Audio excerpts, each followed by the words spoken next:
This is Gareth Southgate's first big test of the Euro 2024 campaign so far, and it seems a little bit weird saying that considering we have made it to the semi-finals. I'm not quite sure how, but we're here. Nevertheless, we've avoided all of the big teams up until now. The first team of any calibre that we're playing, no disrespect to the others, is the Dutch, the Netherlands, tomorrow night. Now, we find out our potential opponents in the final. Tonight, as Spain take on France, and, well, there's two interesting semi-finals over the next two evenings. We're here to discuss England versus Netherlands. Cohen is here, bringing his energy that I cannot bring. How are you, mate? I'm good. Thank you. Good stuff. And you got your dad there as well, just to make sure you don't say anything untoward. All right.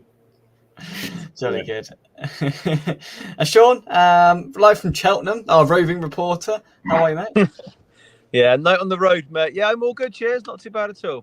Good stuff. Good stuff. Cohen, I'll start with you. We haven't been very good, have we? And we're somehow in a European Championship semi-final, as I said earlier. It's the first big test for England tomorrow night. Yes, 100%. It's been basically Bellingham being our saviour in a couple of games. Also think Saka has been all right. He's running down the line doing some things, but it's just the way that Southgate's lining us up so defensively. I think we should go a little bit more attacking like we did in that in the last game against Switzerland, because he's just lining us up like so defensively, and it's just not doing as well. Yeah, it's been pretty tedious to watch, Sean, I'm going to be honest. We'll come on to specifics a little bit later, but overall, nothing's going to change now. He's not going to drastically change anything for a semi-final. So the way we play and probably the way we line up isn't going to be too dissimilar to what we saw. He's not, if he's not made drastic changes now, he's not going to change them in this tournament. Full stop. So we've probably got it, and we've got it to stay in this tournament at least. Are you surprised how far we've got considering the football we've played? Yeah. Not really, because we haven't played any good teams. Yeah, true. But I've gone a little bit full circle, because like most people, a couple of games ago, we're crying out for bring in Palmer, bring in Eze, bring in Tony, bring in so-and-so. Let's liven it up. Let's go two up front. Just to give up as fans, we just wanted a bit more attacking football. I've changed a little bit now and just accepted that's not going to happen. If we're going to win this tournament, it's going to be how we were against Switzerland and Slovakia. That's how we're going to win it. We're not going to win it by going away expansive. I did the last game was probably our best game, and I think that was probably caused by the back three. I thought we were definitely less open. I think Slovakia, Slovenia, probably Denmark, I think we got away with they had a few chances, remember? They sort of cut us apart. Kyle Walker was constantly caught out of position. I think we looked a better formation with the back three. So I probably wouldn't make hardly any changes than what started Switzerland if I was going to be pushed. I'd probably like to see Luke Shaw come in at left side just for a bit more balance. And I think that's how we'll go. And I'm quite happy for that going forward now, and we might win it with the subs again. If we improve with the subs, great. Do you know what I mean? If we can get to an hour, don't get me wrong, I'm not buzzing about the football, but you've got to hold your hands and say, right, if we're going to win this competition, it's going to be probably grinding it out like this. And don't forget, the tournament England have probably been the worst side in the last four to watch, but only marginally. Do you know what I mean? Let's not bash us too much. It's been a poor tournament. Do you know what I mean? I've watched a lot of the Dutch, the French can't hit a barn door. Do you know what I mean? We haven't been great, but the tournament's been very below par. So we just got to go with what we're best at now. And unfortunately, it's probably the worst football of Gareth's four tournaments. And we've just got to ride it out now and hopefully get over the line somehow. Yeah, absolutely. I mean, there's been some good games in the tournament, as everyone expects, but overall, the overarching football has been dire. I mean, say France. I mean, we could end up with an England-France final. The two teams that have probably played some of the worst football in the tournament in its entirety. Cohen, let's ask your dad, John. Are you shocked at sort of not the drastic change, because we all knew what Southgate was like, right? But have you been shocked at how severe tournament style in terms of the style of football? Yeah, pretty much, Jake. To be fair, it's I think the whole thing's been a bit of a letdown. But just generally, I mean, I sort of agree with what was being said just then. Nothing is going to change between now and. It sort of seems that, I mean, obviously we only see or hear most things from like an England point of view because obviously like this is where we are. But I don't think we're the only country country out there. Apart from, let's face it, what really Spain. I mean, even Germany in certain games, but everyone else has pretty much stunk the place out. To be fair, I mean, it's really not been good at all. So. Yeah. Spain have been the only highlight for me, and they haven't been, out of this world. They've been solid and decent in what they've done, and they've played some nice football. But yeah, France have been poor. The Dutch haven't been great. We all know about us, and we find ourselves in a position where, I mean, the hosts are out, which is never a good thing, I think, in a competition. When you enter the latter stage, it's always nice to have the hosts involved, and they're not. So it hasn't been great in its entirety, and we've contributed to that. That's fair to say. Spain or France tonight? Who would we rather play? Now, there's a predicament. Spain on form, better side. France, the inevitability of France. They're going to come good at some point. Cohen, who would you rather play if we get there? I feel like I want to play Spain just because we normally get knocked out by France. And I just kind of want to play Spain. I don't know why. Fair enough. John, do you disagree? Agree? I'll be honest with you. I think both teams are beatable. I think for a spectacular way, I think it might suit us playing against Spain, to be fair, because they're that bit open. I just think that us and France could be potentially one of the worst finals. I think that could go down in history, to be fair, from seeing both teams play so far. So I'll be honest with you, I'm not overly fussed. I mean, I still think. And I know that we're at the semi-finals and we haven't really turned up yet and things like that. But I don't think anyone's going to want to play us either, to be fair. So I do also think that. Sean, which way do you see as the easiest team to play? Is there an easiest team? What would be your preference? I think this is we don't know how tonight's going to go yet. Yeah. I've got a hunch, but I think it's the right time to catch the French. With Mbappe off form, he's playing a little bit before your time, Jake. When the Brazilian Ronaldo played in the '98 World Cup final, he looked like he was a bit lost. World class footballer, the best in the world at the time, looked lost out there. He's playing a little bit like that.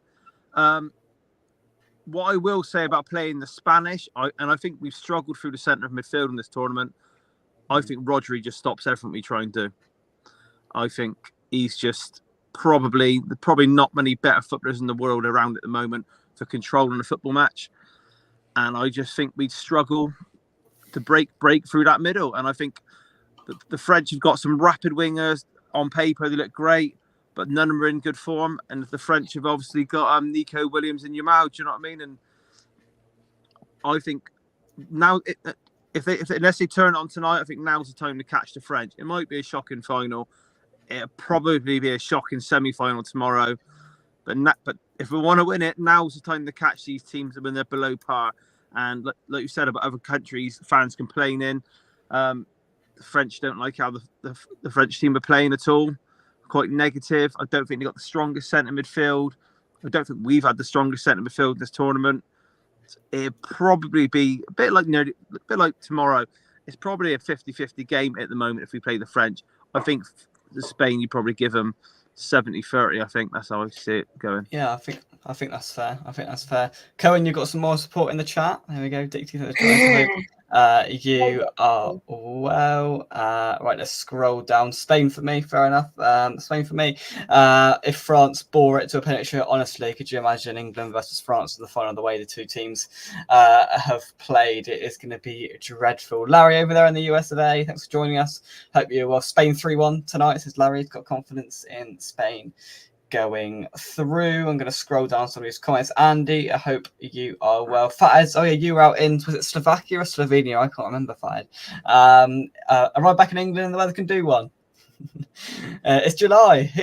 Who'd have thought it? Who'd have thought it? Eh? Spain for me tonight, says Andy. Tomorrow will be a masterclass. I hope so. Troy says, enjoy the football tonight before I have to suffer watching England. Well, yeah, I'm quite looking forward to watching it tonight, actually, because it will be interesting. Probably not like the game tomorrow. Let's delve into specifics then. I think pretty much every player has been below average. The first conundrum that Gareth Southgate has is, does he stick with Ezri Konsa, or does he bring back in the previously suspended Mark Gay, who has had a pretty decent few games in the Euros? Cohen, are you sticking with Konsa, who came in as an enforced change for Gay, or do you go back to Gay, who started the competition? I'll go back to Gay. I think he was brilliant. He's probably one of the best in our back line. He was kind of he was like controlling us at the back more than the other three at the back line. I think I would rather have him than Konsa, probably. Yeah, no, I think that's fair enough. Konsa didn't do anything drastically wrong, but over the period of games, I think Gay has been excellent and probably doesn't deserve to be dropped again. John, are you in agreement? Yeah. To be fair, I think Gay's probably been one of the bright bits for England in this. Really, to be fair, I mean, if anyone had, I don't think there's many people out there who probably would have thought that we would be at semi-final stage and saying that he's been one of our best players so far. So, I see no reason why Gay don't come back in. To be fair, fair enough. Sean, any differentiation? I'll be surprised if he doesn't play Konsa. Really? The reason being, we look better with a back three, and Gay's only played in the back four, and the back, even though he was good in the 2-3 games he played, we conceded far too many chances. Not saying it was defence's fault. I'll be amazed if he goes back to a back four. I would be shocked. And if he's going to stick with the back three, I'll also be surprised if he changes the back three. It's unlucky on Gay because he's been very good, but the fact that we've improved, we look tighter with a back three, I'd be surprised if he tweaked around with the three. So I would expect to see Konsa starting, and it'd be more or less the same 11 that started the other day. That's why I'll be surprised if it's not. An introduction of Luke Shaw, potentially. Obviously, he did the press conference yesterday, which probably suggests that he's going to be a little bit more involved in what happens. There's been question marks about why Shaw went to start with, because he played a bit of the quarterfinal and now he's coming in to the semi-final. Over Trippier, I think if he's fit, if he's there, I think he starts, Sean, doesn't he? Things, if you look at the heat maps of our players, our wing backs, like a lot of Premier League sides play wing backs, they're the furthest up the pitch. And I could be wrong, but didn't Luke Shaw, when he come on the other day, play a little bit as the left centre back of the three? Yeah. So it makes sense, logic to me, to get another left sider on. But where do you play him? Do you know what I mean? I know he scored some big goals for England. He scored in the Euro final, didn't he? Inside about 45 seconds, wasn't it? Yeah. Yeah. But do you want him left wing back? I'm not saying Trippier is the answer up there. This is one I don't know. I would like to see him on there, but I'm not seeing. I don't know if he's going to be sharp enough. I don't know if he's naturally quick enough to be the furthest man forward on the left. Do you know what I mean? So what we're going to have Luke Shaw on the left, Saka on the right. The only thing managers do when they like that, like off balance sort of 3-5-2. Out of possession, it helps to have a left-sided one that can drop in. Do you know what I mean? So you sort of go like a 5, what was it? Like a back 5, don't you? So they're going to shift across one. The Walker will become the right back. Do you know what I mean? So they like that off-balance thing. I've seen it when Mourinho's at my club. Do you know what I mean? I know what managers do. They like that sort of off-balance sort of thing.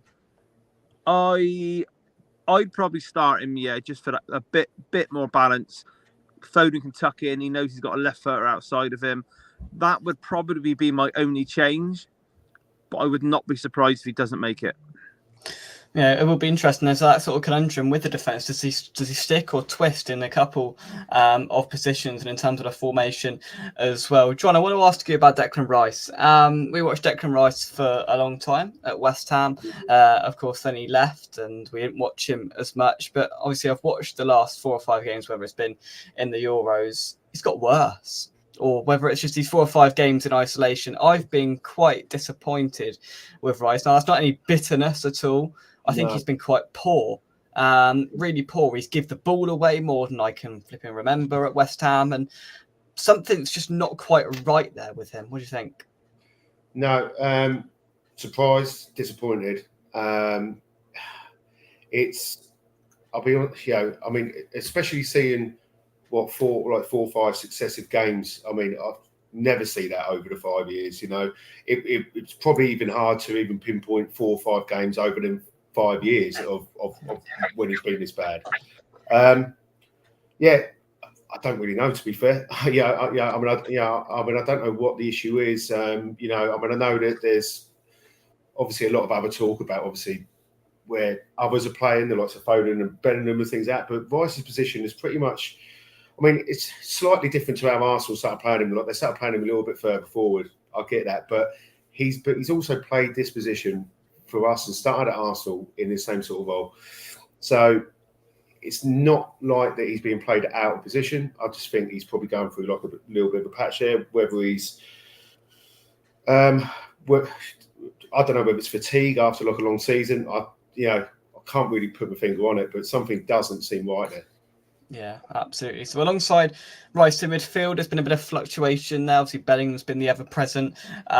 There's been Trent in there. Then we had Gallagher for a game. And the last couple, it's been Kobbie Mainoo, who's made up that midfield. Cohen, I thought he provided a bit of energy, a bit of something against Switzerland. I'm expecting him to stick with Mainoo. What have you made of that whole situation? I would like him to stick with Mainoo because I think Mainoo's actually done all right. The thing with Rice as well, because he only had he's been quite poor, like you and my dad said. He's actually been quite poor. He hit the post in, I think it was the Slovakia game. And, I mean, that wasn't even a good shot. It just hit the post. But, I would like to see Kobbie Mainoo start. I think he's been one of our highlights of it. But I would like to see him play against the Netherlands, and if we get through to the final, I would start him as well. Yeah, I know you're not a fan, Sean, of Mainoo. You've made that quite clear. You're just not sold, but he's not going to change it now. No, I'll tell you what I mean, and I'll try and keep. I know I can rattle on a bit. I try and keep it short and sweet. It won't be short and sweet. The thing is, Mainoo, he's a raw, hungry kid. Do you know what I mean? That's what he is. I think he gets up because we've been so poor. He excites us because he does those sort of like turns and drives forward. He gets a bit of a shot. Problem is, he only does them about 3 or 4 times a game when he's on, and I think he can go through games the rest of it. And going back to Rice, I think Southgate has struggled to replace, and this is shocking planning because he should have seen it coming. Yeah. He struggled to replace the Henderson and Calvin Phillips centre midfields that he loved for years. Okay, so now they're gone. Rice, Bellingham probably hasn't been as good as it probably most hoped. He's not screaming for the ball, so we've got a gaping hole in the middle. And Rice is probably trying to do a bit too much, trying to cover a Trent, a Gallagher, a Mainoo. Mainoo can do good things in little bursts. And I think you've got to start him because he does that. Going back to what I said right at the start of the show, if you look at Mainoo's stats, he obviously hardly played in the first couple. He come on at halftime against Slovenia when we were appalling, okay? Yeah. Against Slovakia, he come off, got to get this right now, he come off before we got the equaliser, okay? So we needed to change it then. And he came off again the other game just so we went 1-0 down. So he's not making impacts into the game to help us score and protect the goals. You know what I mean? So it's almost like he's doing a job from the start, but we need the subs on to change it. And he is an obvious one to take off. But I'm not blaming him because even at United, he's probably been thrown in a bit by chance. If Casemiro could pull his finger out, we probably wouldn't even be talking about Kobbie Mainoo now. Okay? And if it wasn't for the fact that Southgate hadn't planned for the future of our midfield, and Trent brainwave we all knew wouldn't work, and Gallagher running around didn't work.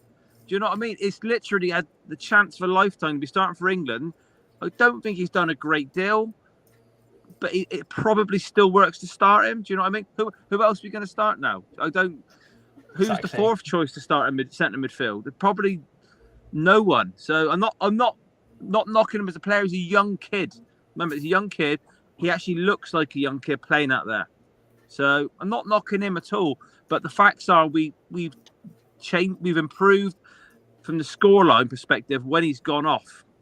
So it's probably, like I said at the start of the show, probably the subs that might, if we're going to win this, it might be your Eze's, your Tonys, your Palmers off the bench. That might do it for us.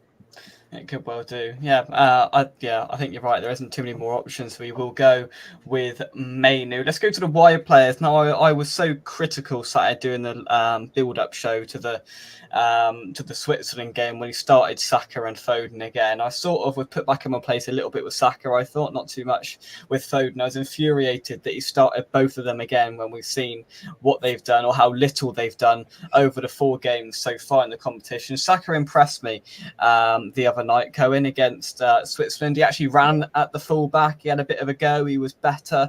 Foden, on the other hand, not so much. He's not going to change it, but how do you think we can keep that? I mean, we want Saka running at the fullback tomorrow, and we want Foden having an influence as well. Southgate just needs him to go forward, because that's what, when he does that and he crosses it in, that's when we can produce and we can score goals. Also, he needs to tell Foden when he's running down there, he needs to catch the defence off guard and then cut in and then kind of do something with it, because we all know that he can hit a shot. And we all know that Saka can hit a shot. And we know that our forward positions can all do stuff, but we're just not showing it because of the way that we're getting lined up and what Southgate's telling us to do, from what I've heard so far. Yeah. Look, the issue is there's not going to be any major surgery now. You know, we're at the latter end, we're at the semi-final of a competition. So no surgery on any part of the team is going to be taking place now. But just with Foden, John, I want to ask you, is that how can he in this short time now, when we have Foden who's done next to nothing for 5 games, how can he just strike a tune at him? How can he get him doing what Saka was doing the other night, influencing the game? I just think the problem is here is that I think we all know that the Foden's naturally better in that 10 role, floating behind. You know, trying to play him out wide. You know, he's obviously a completely different player to what like Saka is, of where they get the ball and try and run and beat someone. Yeah, I mean how he tries and keeps him in that same position and gets him doing something which, you know, it's really hard, and I think the biggest problem here as well is obviously how deep Kane is generally dropping. That's only ever really going to work if you've got runners behind him as well, which obviously the likes of Foden ain't ever really going to do. So I don't know. It's an hard one. I think it's going to be another grin and bear it thing. I mean, he showed like the odd glimpse of stuff, but again, to think that of all like the names of what we spoke about, Bellingham, Rice, Saka and Patches, Kane, Foden, I don't think anyone ever thought that we were going to struggle going forward. Hence, it just hasn't worked at all. We're going to come on to predictions in just a second. We haven't got long, but Sean, I want to ask you about the man up top, because you're more seasoned, you're more experienced on watching the man than I am. Now, look, I've got frustrated at times. I mean, I even tweeted halfway through the game against Switzerland, he was practically playing as like a defensive midfielder at some points. I mean, I couldn't believe how deep he was dropping Harry Kane. I don't see where the solution is. Just look, he scored a couple of goals. It's been important. Yeah, I get that. Absolutely. Right. I'm not calling for him to be dropped. He's not going to do it, but he needs somebody up there with him. It looks like he's gone to the German league for a year. I'll be honest. He's jogged around a bit. He scored a load of tap-ins and he's got quite comfortable with that. Well, that's not international football, and that's not what would happen if he came back to the Premier League. He looks a little bit not quite, how do I put this? Not so badly. He doesn't look as fit as he did 12 months ago when he left Tottenham. How have you assessed Kane, and what do you think the solution is? Firstly, about the people say he needs runners to go by him and all this. So there's a two words saying in the Premier League that we always hear about: and international football is totally, totally different. In the Premier League, we often talk about the high line. International football, everyone's as deep as you can possibly get.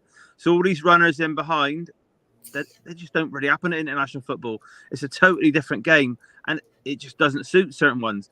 With Kane dropping deep and deep and deeper, certain pundits and fans, they've been on about this for quite a few years now. So I've always had the belief, he has done it at club level, maybe not as much. So I've always had the belief that that's not just him doing it. He's been said, can you drop in?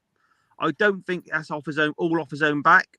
He can do it naturally. I think he made a brilliant tackle and laid it off square to someone on the edge of his box during the game the other day, and probably did what Rice should be doing. I don't think that's all off his own back, all his own doing. I think he's been said, can you drop in? If they've got the ball, drop in. I don't know. Like I said earlier, this is Southgate's 4th tournament. We're the most negative we've been. We're struggling to break teams down because teams just sit off of us, and we don't really have the creative players running in behind, like I said. It's hard for me to tell whether Kane looks leggy. I noticed the NAF stat, and the stats can be rubbish. I did see that Kane has pressed more presses than any player in the whole tournament, believe it or not. Whether they're good presses and in the right areas or not, that remains to be seen. But that tells you he's running about. Do you know what I mean? That tells you. There's no, there's no doubt about that. And just to finish that bit off, it's just that, I got a bit frustrated against Switzerland where, we've had the same issue with Antonio in the past as well at West Ham, is that he's the one picking up the ball on the inside left or inside right, and then looking to put the ball into the box, but he should be the one in the box, but instead he's the one putting the ball into the box, and where where Saka has pulled it back so many times against Switzerland. Saka pulled it back to nobody, right? That's where Kane should be.